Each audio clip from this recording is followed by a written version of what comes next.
I found this video that I wanted to show. Speaking of like voices that don't match, it's a YouTube video, and it was done a long time ago.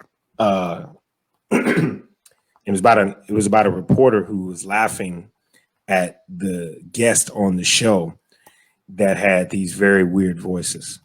And he claims he actually got fired, but he claims that the producers set him up and he couldn't stop laughing. And I think I remember you sharing this with me.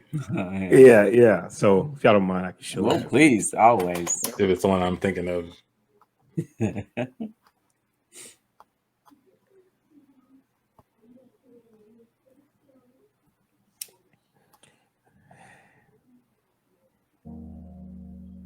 Go first. Always ask. Oh yeah. Let me go ahead and get this.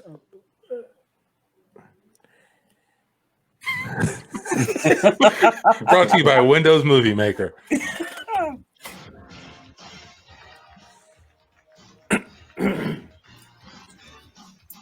gonna skip through. Marijke was 18 toen een dokter tijdens een routineoperatie haar ruggenmerg onherroepelijk beschadigde.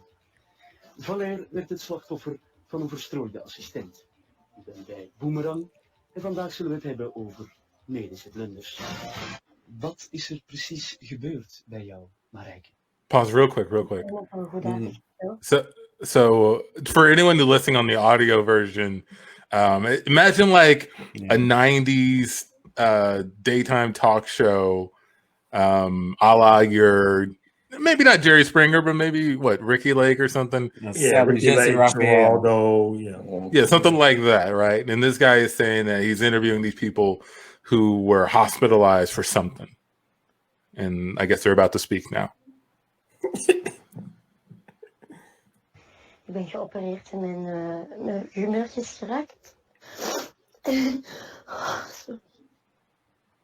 We komen zo dadelijk bij jou terug. Valère, jij ging naar het ziekenhuis voor een... I'm sorry, but... John, can you describe this guy? So this guy... I can't. Every time I see his face, I start laughing. So clearly something happened to him. He had a medical accident go wrong with him, but he looks like he has a perm from back in the 90s. He has like really curly afro. If you don't know what I'm talking about, go see Due Date. Zach Galifianakis talks about his perm in there. He looks very serious, like he's not here to be effed with. And yeah, he looks like a Bob Ross's evil twin. Yes. Bob Ross evil twin. Yeah. Shorter evil twin. With less hair. Less hair. Een eenvoudige behandeling. Ja, wat was dat precies? En ik heb dus enorm veel last van keelontstekingen. En dat had blijkbaar te maken met mijn amandelen. En mijn dokter heeft me dus aangeraden een operatie te laten gebeuren. Marijke, jij had een normaal leven daarvoor. En toen plots kom je uit narcose en dan merk je dat het leven niet meer hetzelfde zal zijn. Hoe reageer je daarop? Ja, eerst met heel veel ongeloof. Ongeloof is eigenlijk het ongeloof is eigenlijk het juiste woord. Dat was bij mij dus ook de eerste gewaar. Still though. Oh man, this is real.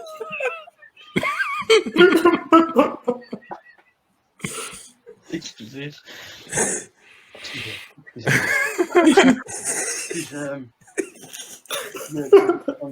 Je toekomst. Hey, that's why I don't believe this is real.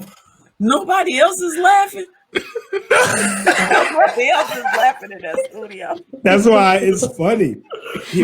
There was like a whole video where he was talking about like suing the station because he's like he didn't believe it was supposed to happen. He said they set him up.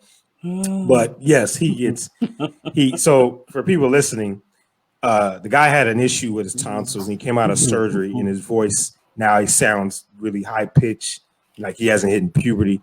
And I guess the interviewer was caught off guard, so he's cracking up as a guy is talking about what happened to him. And the thing that gets me is I think he tries to ask the other woman who's in the he tried to give himself some time. Let me go back to the woman. He's interrupting her. I got something to say. Just blew right through his berry. He tried to give it. It was also like kind of a comedic timing on the interruption. Again, this doesn't seem real. Okay. We go continue for a little bit longer. You know what's so funny, dude. You know what's funny. He said he doesn't understand what's funny. Betekent ook dat bijvoorbeeld seksualiteit ook een groot probleem bijvoorbeeld wordt. Ja, mijn vriend heeft het gewoon gedaan, maar ik neem hem daar ook niet kwalijk. Plus het feit als je met seks omgaat, is het niet alleen het fysieke dat telt, maar ook soms het.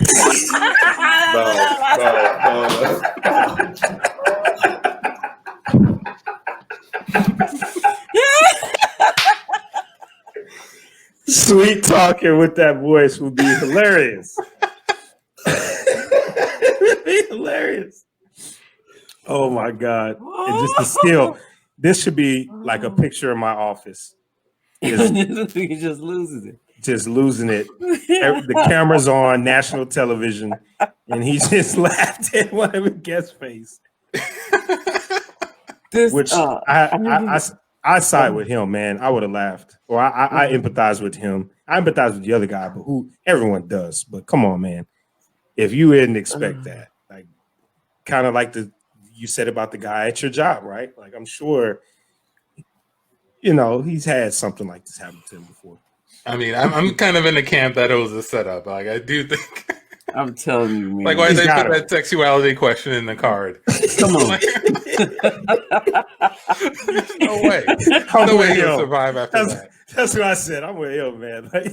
Like I don't think he went in there, and he's laughing like he doesn't, like he's trying to stop himself from laughing. But it gets worse. It gets worse. I'm gonna play the rest of it, and then we can go into a scene.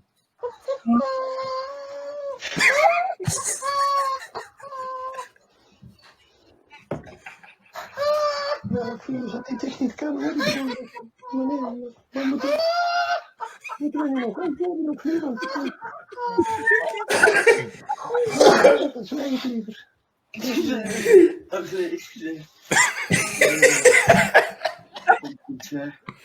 I would watch his show. I would watch it. Een vraag uit het publiek. Please, someone else. Say something. Ik heb het zelf. Ik ben vrij in de stem. And no one else is laughing. How is that possible? Hey, that's a setup. There's a setup, man. This dude. I'm not gonna torture him more. I'm not gonna torture him anymore. Oh man. That video never gets old. Yeah, that video never gets old, everybody. And I love how he reaches out and he tries to touch the guy's leg like he's trying to apologize. And it's such a horrible thing when you're doing the worst thing possible to somebody, but you're still trying to get some, like, you're trying to connect and say, I'm sorry, but you're doing it, you're hurting them so bad. Please, but you're killing them.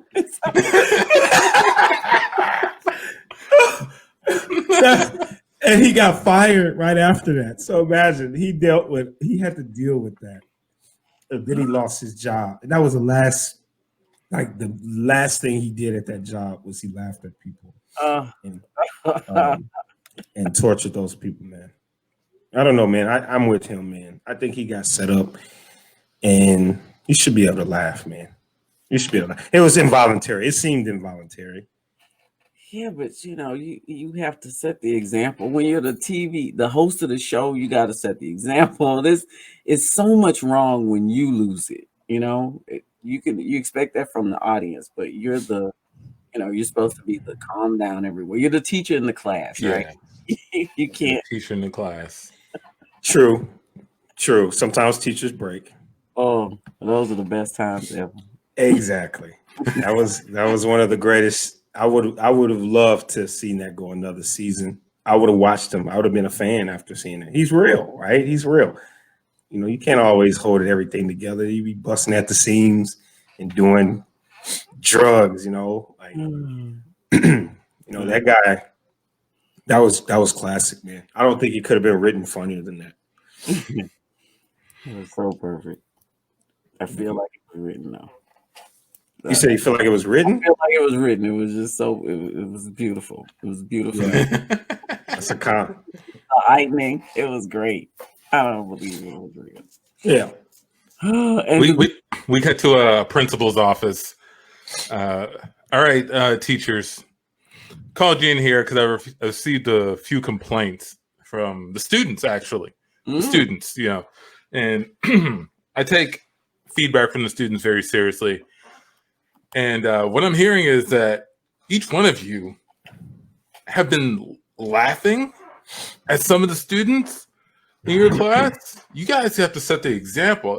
So I want to give you guys a chance. I want to hear from each of you what happened. John, I'll go to you first. What happened to your class, and why are students telling me that you were laughing at them? Well, I've been having a lot of problems with second period. They've been getting on my nerves and been bullying a lot of kids in the class. So I decided to dress up as Andre the Bully for a class. And then, when all the students come in, I bully all the kids and talk crazy about them and laugh at them so they can feel what it's like when they pick on all the other kids. Are you specifically targeting the kids who bully other kids? I tried to specifically target the bullies, but the other kids were just so easy to pick that I ended up getting all in the mix. John, I ran out of jokes for the bullies.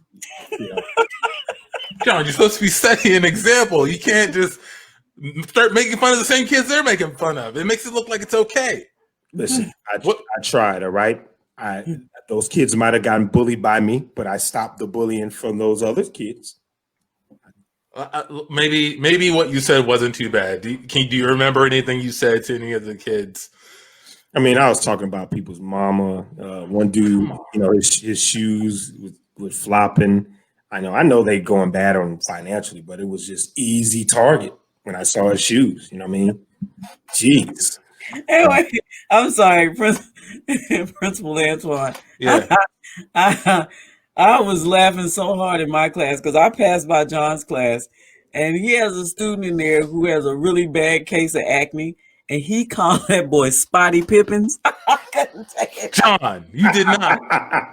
It still makes me laugh. Completely unacceptable. I don't know where it came from. I have no idea where it came from. Students at this age, that's a huge thing. I mean, have you seen the kid? Of course, I've seen the kid. I know exactly who you're talking about, but we can't go giving them ammunition. All right? Well, Tandy, what did you say? You're in this office too. So when I heard John say that, I was like, he's right. Why should I be in here taking all of this stuff from these kids, getting frustrated?